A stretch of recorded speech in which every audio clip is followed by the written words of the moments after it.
Hello and welcome back to B9 Productions. Today I'm here with Andre Morgana and we're going to be talking about the Lionsgate, an event that happens every single year and it's been happening a few years. Andre, could you tell us what the Best of Mount Shasta is and why is it Discover Yourself at Lionsgate? Those are great questions. Thanks. I'm so happy to be here with you, Ben. The Best of Mount Shasta started in 2008, and it actually started beforehand because, like everybody else who lives up here, I came from somewhere else. Not everybody else, but a large portion of Siskiyou County, and mainly settled in Mount Shasta. And there's a reason why Mount Shasta has drawn people here. And when I came up here, I would do sort of day trips once a year and get to be on the mountain where the spirituality is, be within the forest, be with the waterfalls. And then I would go to the restaurants, and then I would go to the crystal stores downtown, and then I would go home again. And I thought that I saw Mount Shasta. But when I moved up here and I started to meet the people, I realized there's a whole nother world that exists within Mount Shasta that the visitors to the area just never see. And what it is people who feel called to the mountain and come up here and end up living here. And most of that particular group of people that I was getting to know were the spiritual people, were the indigenous people, were the people that were into alternative health and wellness and were very much akin to the forest up here, to the nature up here. And so I started to get to know them, and I realized that they had a great deal of knowledge that in many cases is actually new knowledge even in the world today. So I started the Best of Mount Shasta in 2008, and it started out with, actually it took a couple of years to do this part of it because I didn't know all the people, and my best friend from grammar school who was staying with every time I came up here, she was an archaeologist and her husband was in the Forest Service. And she said, you can't have an event without the indigenous people. And I didn't know any of them. And so that took a while for me to introduce myself to them and for them to feel comfortable with what I was doing. And so now the Best of Mount Shasta, it starts with native healing. That's how we call it. And it gives a chance for the indigenous people to be the opening ceremony for the event. And so far it's been with Charlie Tom and the Earth Circle Drum. And that's how it will be again this year. And then they have that day to give their workshops. And then the first day of the event in the evening will be all the presenters that will be here for the 3 days.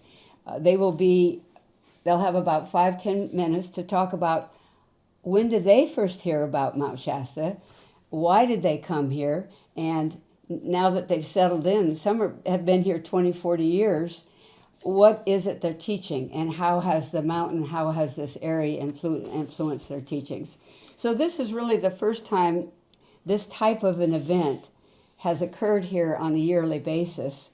And so it will be this year, and that's why it's called Discover Yourself here. A lot of the visitors to the area, they're drawn to the mountain. Maybe it's just rest and relaxation. Maybe it's just deep meditations. But there's something that brings them here to the mountain, and there's something that they gain by being here in the mountain. So we want people to have that experience that most visitors to the area do have, but also get to go deeper into it, see how it is within the indigenous community, see how it is with the spiritual teachers. What are their teachings and how have their teachings changed by virtue of being here in this area? And then, so they will be talking about how it is they came here, why they came here, how they settled into the area, and how has it benefited their teachings. And that will be the first evening. The second day, the workshops will be about spirit and spirituality, which is predominant of most of the teachings in this area, and alternative health and wellness. And it was amazing to me the amount of studies that people have done in terms of what is it about nature that's unique to this area? What are the herbs? What are the plants that are indigenous to this area and that are good for good health and things like that? And that evening, Saturday evening, is going to be dedicated to Lionsgate. And Lionsgate is something that is worldwide known all over the world. It's an annual astrological event. We will have several teachers here who are astrologists, and they will be speaking about that aspect of it. Could you tell us more about Lionsgate? Like, what is it? What can we anticipate? Yeah. It's astrology, but what does it encompass? Yes, exactly. I'm actually new to it myself, so sometimes I look at my own notes just to, remind myself. I've been looking at it from the outside, but this will be, even for me, a chance to see it from the inside. But it's talking about a cosmic alignment between the Earth, the Sun in Leo, Sirius, and the Orion's belt. And the astrologers will be explaining that, but then there will be also people that have direct experience with those elements, and we'll be talking about the connection and how it deepens a person inside. It's a frequency. It's a spiritual portal for a rapid manifestation. Okay. And what I like about it, because that's my field of study, is it's also a connection with higher consciousness. And that's something that from the 60s on grew in our country and became a basis for a lot of people's enrichment in their own personal lives and in the reflection of life itself. And these days, what used to be called consciousness back in the 60s and 70s is now looked on as in scientific terms. And that's a big jump. And yet this will be another way to interpret that experience. The other thing I wanted to say about it in terms of what you were asking about for personal development is it enhances prosperity, power, infinity. People experience a greater merging with the spiritual and the physiology. So it will be profound for people, and you are asking about the thing about discover yourself. Discover yourself is like not one word, yourself, but it's discover yourself. So this will be mainly the underlying aspect of Lionsgate in terms of this particular event will be to connect it with people's internal experiences, their self, their heart, their mind. And so there will be a lot more discussion you would see on that here than you would maybe see at other events that are talking about Lionsgate. Okay. So that would be I would say, something that's unique about it here. Okay. Can we talk about the section here that says meet those who call the mountain home? Could you just go through? You already did, didn't you? Well, I did, but you're a good example. Were you born and raised here, or you came here? I came here in high school. Okay. But I'd been around. I grew up in Talent. I was born in SoCal. But all my younger brothers were born in Oregon, and we've been around here. We've had this property since 93, 92. So it's been a long, long time that we've been here. And then now you're an expert in the field of technology and putting on events. Have you noticed just in your own life and in your own development a spirituality, whether you would call it you within the world of religion or in the world of indigenous? This is the way I see it, and it does relate to indigenous because the quote-unquote Aztec, the Mexicas, had the volcano of Yutepec, I believe. It's in Mexico City. There's a big volcano, and it looks just like this one, but it's more round and not as pointed. So it's a different kind of volcano, but they are literally the same. And that one is more active than this one. It causes earthquakes all the time. I'd rather be at this one and be reminded that we were at the foot of one at one point than to be at the foot of that one where it's currently causing trouble constantly. So it's beautiful. I've studied land formations through environmental science and geography and earth science, and it's beautiful. It's a whole tectonic plate that is pushing down the West Coast.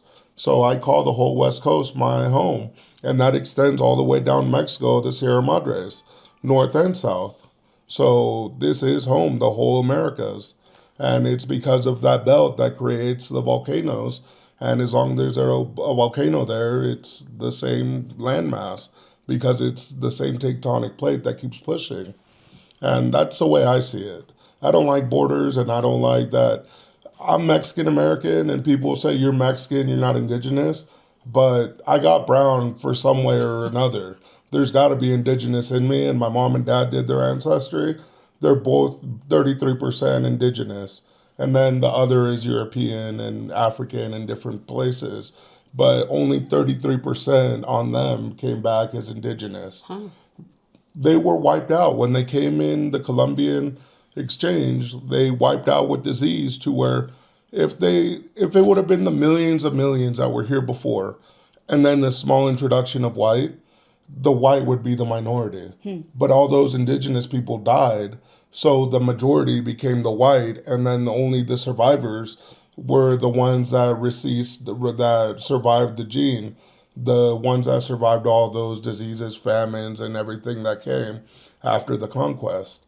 So I could talk about this forever. It's it's one of my subjects that I enjoy, and I can go on for a long time. And it's personal for me because I'm on both sides of it.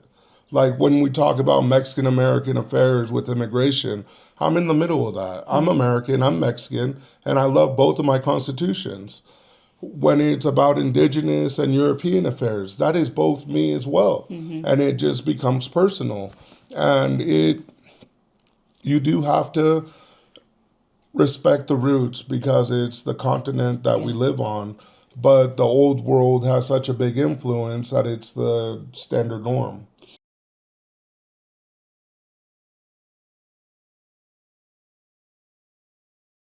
And do you know the story of the indigenous people of this area, how they look at the mountain? The IKEA, the ICA, I am not super familiar with it. I am more familiar with the story of the Rain Rock for the casino, the name of it. It was a sacred rock to them, but I don't believe it's this one. It was a rock somewhere, and I'm not sure where, but it's a big peak, like a pilot rock that's just at the top. Um, could you tell me what the history is of the people of the Mount Shasta? Do you know it? I don't know it enough in detail to be an authority talking right here and now, but that's why I I'd have love that to look first. into it. Yeah, that's why I have the first day of the event on native healing, Okay. and there'll be the Wintu, the Karuk, the Shasta Indians will be participating. The one I've read a lot of is Captain Jack over here in the stronghold of Tule Lake. Those were the Modoc. So the Modoc I've read because of Joaquin Miller. So the Siskiyou Interesting. County Library or the Weed Library here in College of the Siskiyous has the original manuscripts, but they have copies that they let you take out. So that's pretty neat that that college has the originals. And I've read them. I read the last war in California was with the Modoc, and it happened right here. And there were no casualties except for two young men that weren't even in the battle. They went up there to clean up bodies or something, or to help with the effort to clean up everything. And they were ambushed by the savages and killed. But it was two volunteers that were doing something, a campaign that they went to go do for the military, and they were ambushed and killed. And those were the only two casualties, and they were from Wairika. Two good old Interesting. boys that went up there to help the military. Interesting. Yeah. And actually, that's another point. It's a little different than how I thought I would introduce you all to Mount Shasta at the moment, but it really speaks about what's been going on here. I remember as a young person living in the Bay Area, and I was fascinated with Dorothea Lange's photography. And it was during the Depression and what people were going through. Well, when I moved up here, it's the northern part of Siskiyou County where that was taking place that she was photographing. And I never knew that, but it's like there's so much enrichment here. You've gone deep into what Ben has just told you about. And then there's a whole nother understanding of the mountain with the indigenous people. And then here was that whole period of the Depression in this area that hit the whole country, but was very deep here in this area. There's lots and lots of experiences, and it's not just, and it's really good that you raise this bit, because it's not just you come up here and it's the people like me that, went off to India and became meditation teachers, and we teach about consciousness. It's not just about the people, teaching this about spirituality and bringing that spirituality to this area. But there's just a whole conglomeration to explore here that has so much depth to it. And you get to meet people that are having these personal experiences, and they want to be able to share that with you in light of the experience they're having here. What has Mt Shasta, living in this area, done to change that subject matter of what they've become an expert at? And that's what's called meet those who call the mountain your home. It really is amazing. And I would say I've met 20, 30, 40, 50 different kinds of teachers up here in this area that brought the sort of what goes on in the United States today in terms of understanding of spirituality and all of that. And yet when they come here, something happens. It's a different perspective that starts to be developed. One thing my uncle told me that came up from the Inland Empire, he moved to the Inland Empire in the 80s. It grew, it became a city, it became a metropolitan. He moved up here or visited us in 06, 04, that era, right before the Depression of 08. And he moved up here and he's like, this is like they stopped the clock and it's still the 80s. It's still slow moving, it's still calm, it's still tranquil. Like that's what people look for up here. It's the slow going, like the guy that lives here in Lake Shastina, the one that makes the signs that just say relax. No, that's so beautiful. I'm so glad we're having this conversation because it's true. And actually, to tell you the truth, the people that come to visit the area are looking for that relaxation. And that's why they go to the mountain. And it's just simple. They're not looking for the deep spirituality that exists here. They just want to, maybe they've got some health problems. It's a mountain under their belt. I climbed it. Here's my photo, and they come back down. A lot of people. That's what I want to do. Like, in all honesty, I want to test myself to see if I can push all the way up there. Wow. I've wanted to do it since I was in high school, and I've never gone up there past Bunny Flats. Okay, so now you've got to do it, and then we're going to do an interview with you afterwards. Come down. I'll record myself all the way there. I got to go. It's a 360. Yeah. It's just a stick, and you'll see me walking up the whole way. Hey, now, what's that on your arm? My lion. That's your lion. You know how my last name is Villegas? That's because my grandmother wanted it to be. My last name should have been Leon. Huh. And people see this and they're like, are you a lion? I'm like, no. Then they see this one and they're like, are you a Scorpio? I'm like, no. Well, I was born in November, so I've got 4 planets in Scorpio. It's kind of silly. But we want you just to enjoy the happiness of the people that live here, and I think Ben really expresses it. There's a beautiful atmosphere here. People, I've seen all walks of life. It's people trying to, it's like people, when I used to work for Dish Network, they would ask me like, I'm trying to remember how they'd say it. It's like, relax, you're already here. Like, it's like heaven, God's country. It was always like some Christian rhetoric of how prestige this land was, and it still is. Like, it's mostly national forest here. I love it here. We have 2.5 acres, but when we don't barbecue there, we're at Lake Siskiyou or we're at Kangaroo Lake or Juanita Lake. Like, we're constant, or Lake, like all these lakes, and we're just in beautiful awe of this mountain and what this mountain has caused. Because it's not just that peak.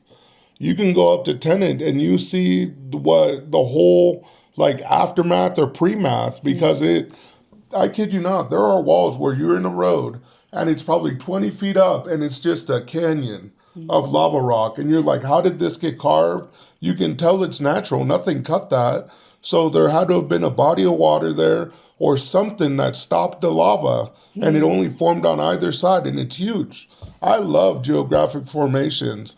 They make you think. Like, if you see a mountain up there and you're at the boulders here, well, they were up there at one point, and it's just they're rolling down. So I think it's beautiful when you can walk the land and truly understand it and see what has happened through all these millions of years, that is fascinating to me. Even more fascinating than looking up at the sky. Those always look the same to me because I don't do astronomy. But archaeology, anthropology, geology, like all the land stuff. I love being outdoors. I may be fat, but I trek a lot. I huff and puff, but I'm out there. I love it. I'm really happy for all of you to be introduced to the Mount Shasta area in a very unique way. I had the intention of telling you a lot more about what the speaker is going to be talking about and so on, but I'll tell you the structure of it, which is part of what Ben is bringing forth. It will not be just workshops. I don't know how many of you that will hear this have ever been to Mount Shasta, have ever been to the Mount Shasta City Park, but it's hidden even from the mountain a little bit. It's very nature oriented. It's into the plants and into the trees and the headwaters, which is the beginning of the Sacramento River that goes throughout California. It starts up here, and it's a sacred water. People from all over the world, you'll see them trekking these big empty plastic bottles and filling the water from the headwaters. There's a lot of little gyms here and there and everywhere, and that's actually where we're going to have the event, at the city park. And it has two lodges, the upper lodge and the lower lodge. That's where we're going to have the workshops. And then when you're driving through and you come to this beautiful open space of green grass everywhere, and then just everything, all the trees, and we have a lot of people that do know about plant understanding, and they'll take you out on walks throughout the city park, and they'll go, be careful what you're stepping on. And the person's stepping on some medicine that they would not have known about if they weren't talking to a Mount Shasta or a Siskiyou County person that lives here and knows all of the herbs and the wonderful things that you find here. And you get that real sense of it when you come to this event. It's not held at a hotel. It's not held at a community center. It's held right in the middle of all this beautiful nature. And there will be people that will have vendor booths. So we have the vendor booths out there where the green grass is. And let's take this minute to invite vendors. Yes, do you exactly. have more vendor spots? Oh, absolutely. Invite more vendors. This video is actually the introduction to coming and participating in the Best of Mount Shasta, as well as coming and enjoying what we're going to be offering. And yesterday I was at the Earth Day event in the city park, and I just was reminded of what it's going to look like, because we've had the Best of Mount Shasta I think we did it for about a 10-year period, and now we're starting it up again. And it's so beautiful to see all these vendors. They represent all kinds of stuff, things that they've made while they've lived up here.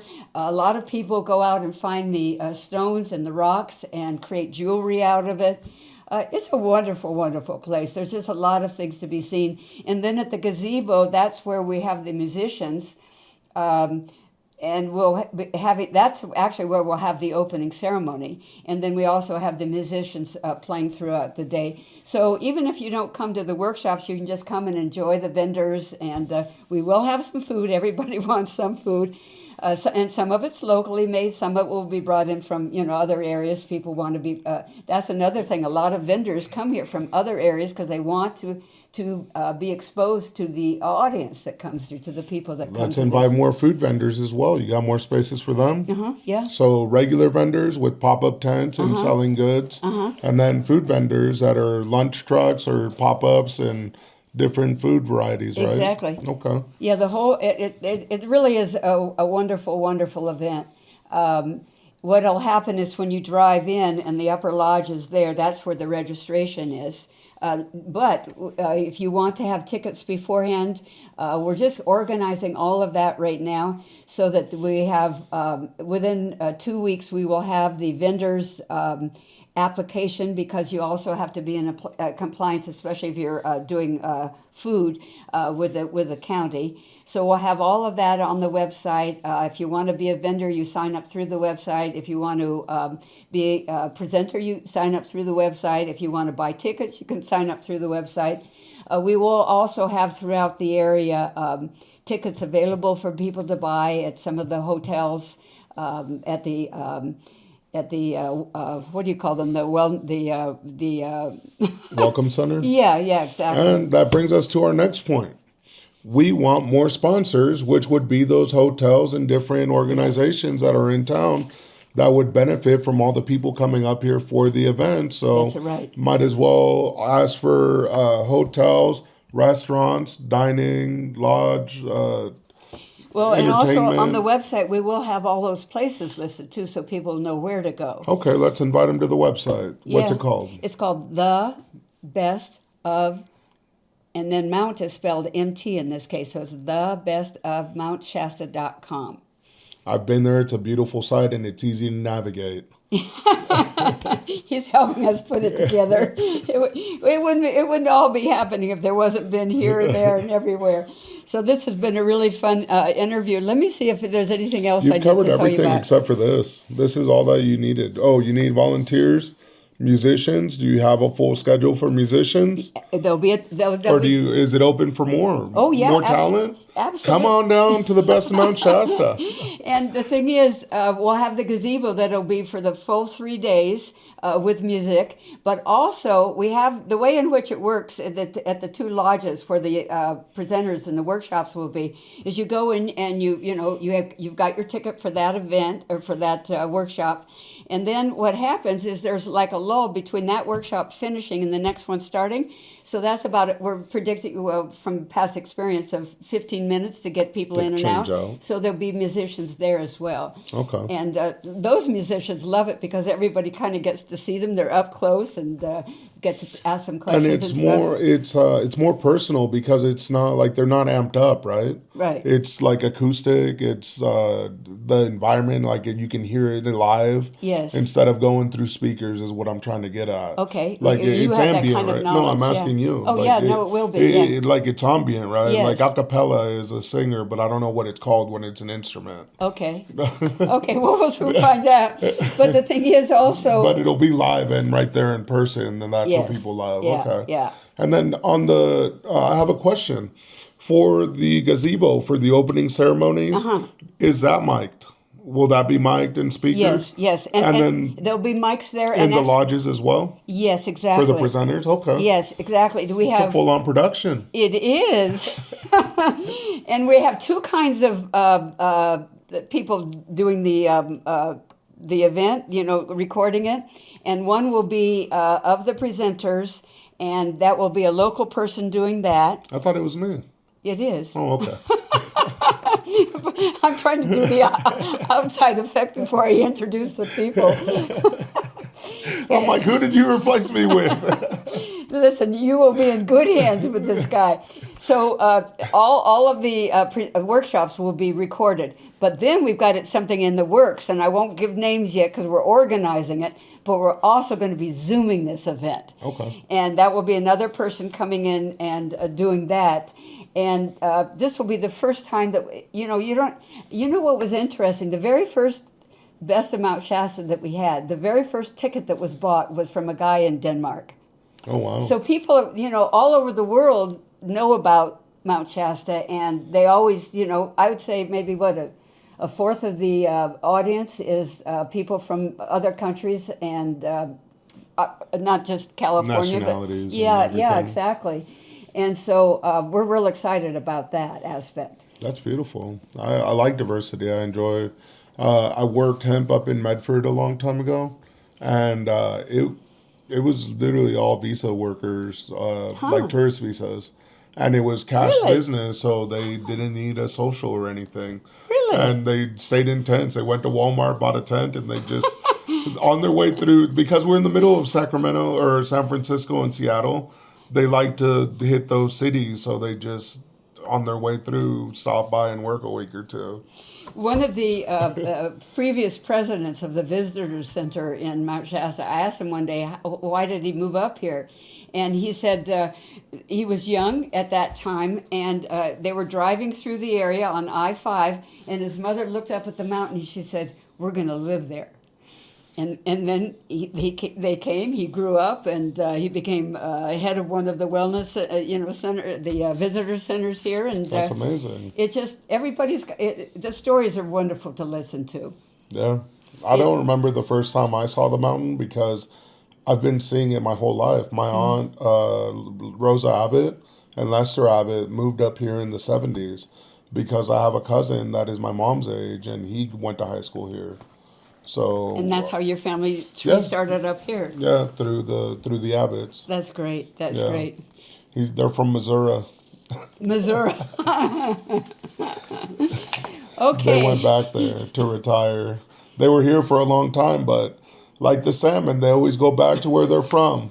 My dad, he keeps wanting to go back to Sinaloa, but we won't let him. He went for 2 weeks not too long ago, and he's like, I want to go back. I'm like, you're sick. Like, he's ill. He has cancer. I'm like, you got to stay home, and you can't travel. You got to stay home. But it's beautiful, and people do love it here, and they keep coming back, even when they come from such far distances. It's hard to forget when you've been to Mount Shasta. Just like when you go to Japan and see their volcanoes, it's hard to forget that you've seen those as well. Right. And you see everybody, the tourist picture, here with the mountain. Yes, if you come, you'll need to bring your camera. Well, and then it's not only the mountain, it's the waterfalls. Everything. It's so much beauty, so much beauty. And you can go fishing here.